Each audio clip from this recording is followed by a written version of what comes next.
From the National Press Club in Washington, D.C., this is Update One, the club's official podcast.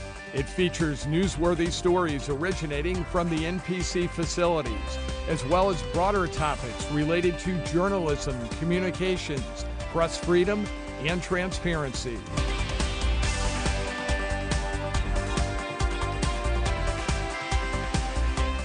Welcome to the National Press Club's Update One podcast. I'm Gemma Puglisi with the club's broadcast committee. Today, the topic is crisis, something that all fields and all businesses have dealt with, from politics, finance, global, national issues, humanitarian, celebrities, entertainment, government, the environment, and yes, even our world in journalism. In a 2023 survey by the Conference Board's C-Suite Outlook, 670 CEOs around the world don't think their organizations are prepared to deal with a major crisis. Less than half, about 49%, said that they are ready for a pandemic or global health crisis. 41% are prepared for cybersecurity crises, and 39% have planned for financial instability. Someone who knows all about this and has written extensively on crisis is my guest today, Edward Segal. Edward is a member of the National Press Club and a leadership strategy senior contributor for Forbes.com, where he covers crisis-related news, topics, and issues. He is the author of the award-winning and best-selling book, Crisis Ahead: 101 Ways to Prepare for and Bounce Back from Disasters, Scandals, and Other Emergencies. That was published in 2020 by John Murray Business and also in a Chinese language edition.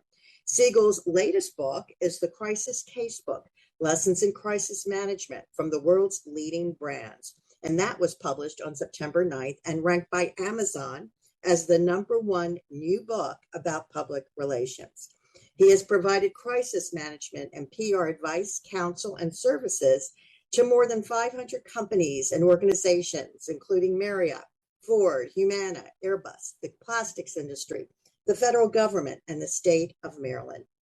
Welcome, Ed. I don't know where to begin. Well, it's great to be with you, and I'm looking forward to our conversation.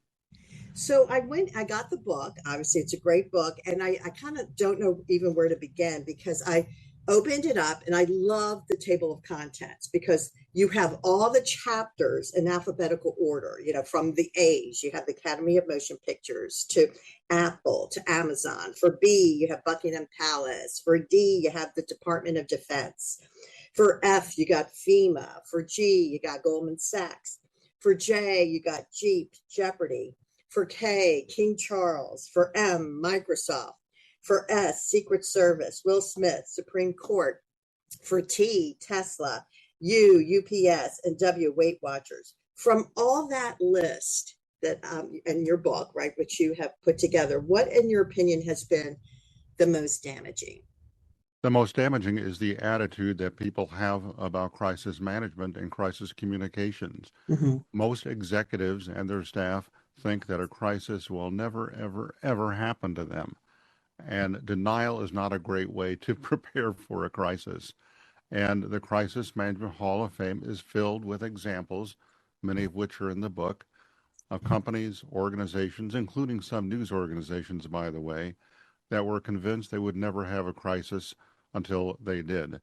And not being prepared for it and denying that they'll ever have a crisis is really a threat to companies and organizations, and is one thing many companies, and especially in the journalism world, have in common. They don't think it'll ever happen to them until it does. And that is a really valid point, and that's what I want to go back into the news industry. In your book, you do talk about some news organizations like CNN, MSNBC, and NBC. Can you share one example from those that you felt was pretty damaging? Yes, the crisis that hit MSNBC and NBC I thought was pretty devastating for them. They received blowback from their own journalists when they hired Rona McDaniel, who was the ousted chair of the Republican National Committee, to be a commentator on the platforms of the two news organizations. And the reaction to her hiring was swift and public, because many of the journalists actually went on air or discussed on their programs and shows why it was a bad idea and how upset they were. The blowback was so fierce that the two news organizations backtracked and wound up not hiring McDaniel. So that's really important. I don't think, based on how the networks responded, that they thought about the blowback, that they had considered a plan to activate if there was a negative reaction to their hiring. And I think it was very embarrassing for the networks to have their own journalists go on the air and criticize their decision. Why do you think things like that happen? Why Were did they they just hire him? decisions from the top, or why? What do you think prompted that? Well, Because I think I want to throw this back. I'm going to play devil's advocate, because as journalists, and any organization, really, the role is to disseminate information, correct? So you always have different perspectives, and you always try to provide what's happening in the news, right? You're not trying to provide commentary. So why do you think that happened? What prompted that? Well, first, the network, of course, is known for, how shall I put it, left-wing commentary. It is not necessarily considered to be a fair and balanced network where they have members from every side of the political spectrum going on their show. And I think it was pretty rare for them to have a Republican conservative be a commentator. And McDaniel's background and reputation, and the fact that she had been with the Republican National Committee, which certainly had been turning more conservative in the aftermath of President Trump's election, that did not sit well. And perhaps the network thought this was a great way to balance their coverage, but if they did, they certainly didn't share it with the journalists. And I didn't think, and obviously they didn't give them a heads up before the Right. hiring, Which let them know what was going to happen. which is a good point, Ed, because if you're going to make decisions like that, it's important to bring in journalists who are going to cover these stories, or work with these people. It would have been important for them to say, "Hey, we're thinking of this idea, as bad as it could be, right? I mean, this is what we're thinking." It's not just making those decisions blindly. Is there any other specific case that you'd like to share that happened to any other of the networks that you thought was really important to mention? Well, CNN had their own crisis, not once, not twice, but actually three times, because of the people they hired, or how the people they hired reacted. They had to fire commentator Chris Cuomo for improperly advising his brother, who was then the governor of New York, Andrew Cuomo, and he was advising his brother on how to address sexual misconduct allegations. When that came to light, that did not sit well with the network executives. The network also had to fire Jeff Zucker, who was president of CNN Worldwide. He failed to disclose his relationship with a colleague at the news organization. And then, of course, there was the leadership style of Chris Licht, or Licht. He was the embattled chief executive and chairman of CNN. He had a brief one-year tenure at the network, and he did not get along with his colleagues or employees. And it was really a strained relationship that he had, and he made a series of missteps when he was leading the network. And wasn't it like inviting one of the editors or one of the reporters from the Atlantic to come and look at a broadcast in one of the control room, right? And he was basically opening up and just some bad decisions. Thank you for sharing those. I also want to go back to, of all the chapters, right? And I do want to go back to this question that I asked. Of all the different companies that you mentioned, what do you think was perhaps, and you have royalty in here, you have the Supreme Court, what do you think, in your opinion, has been one of the most damaging? Well, the most damaging is Facebook, because I call it the zombie of crisis management victims. They don't just fall into a hole once and get out and try to recover from a crisis. They have a habit of falling into the hole and getting out again and again and again. And that is just another lesson for all companies, whether you're in the media or not. Don't fall into the hole of a crisis. When you do get out of the hole, make sure you don't fall back in again. And I think that the crisis situations that they've faced over the years has really been damaging to their image, to their reputation. And it was so bad they actually changed their official name from Facebook To to Meta. Meta. Right. And that is a classic move by companies. The crisis is so bad, the press coverage is so damaging that they changed the name of the company in the hope that people will forget the name of the old company. Well, that never happened. People simply know you can run, but you can't hide from a crisis. And Facebook is a great example of what not to do or how to do it when you're faced with a crisis. If you have three important pieces of advice that you could offer CEOs, what would be those three pieces of advice? Step one, have a crisis management plan in place and make sure it is up to date and reflects the latest threats and risks to your company. Step two, practice responding to worst case scenarios using that plan to make sure the plan will work when necessary and if it needs to be improved in any way. And step three, appoint a crisis management team now. Don't wait until there's a crisis to implement the plan and to have people on your staff implement it.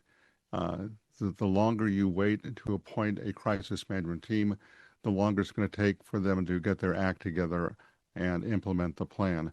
And also importantly, by testing the plan and the team on a regular basis, you can help ensure that the plan and the team will work well together. Oftentimes, when the teams are tested, there are serious personality issues or turf issues, and you need to get all of that ironed out. You don't want to have personnel problems as you're trying to address a crisis.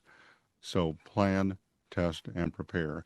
Those are great things because, you even mentioned it, and I talked about it in the very beginning of my introduction to you, is that sometimes CEOs just don't listen. I mean, they will be told and advised ahead of time, but it's almost like an ego thing where they just feel like what they want to do is correct. And so you just gave us three great points, but what advice would you say to a CEO of, looking ahead, and what your, words of wisdom would be to a CEO if you're sitting next to them?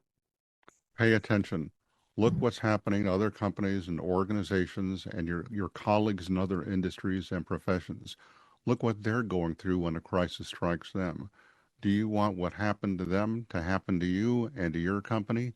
Fear can be a big driver in getting a CEO's attention, especially when they realize the threat that a crisis can pose to their company, their image, the reputation, the bottom line, and in many cases, the threat that it can pose to their own career. So pay attention, CEOs. Look what's happening around you.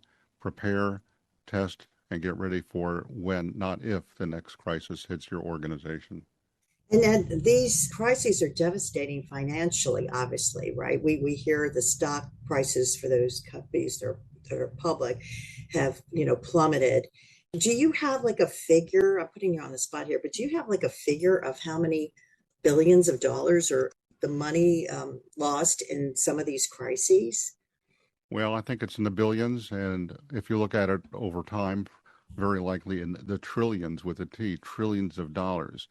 The good news is that depending upon the crisis over time, these companies might make a full or partial recovery and claw back some of that money.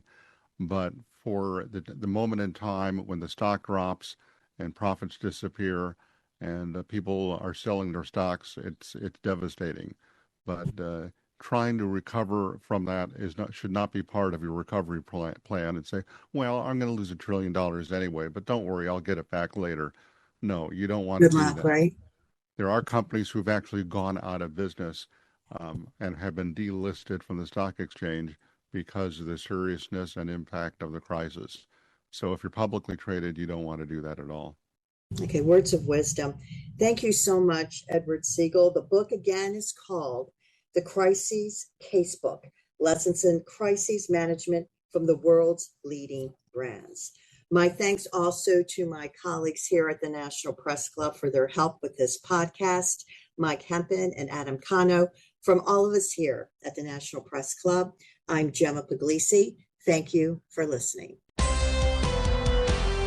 You have been listening to Update One, the official podcast of the National Press Club, the world's leading professional organization for journalists and a vigorous advocate of press freedom worldwide. If you have any questions or comments about Update One, send an email to updateonepodcast@gmail.com.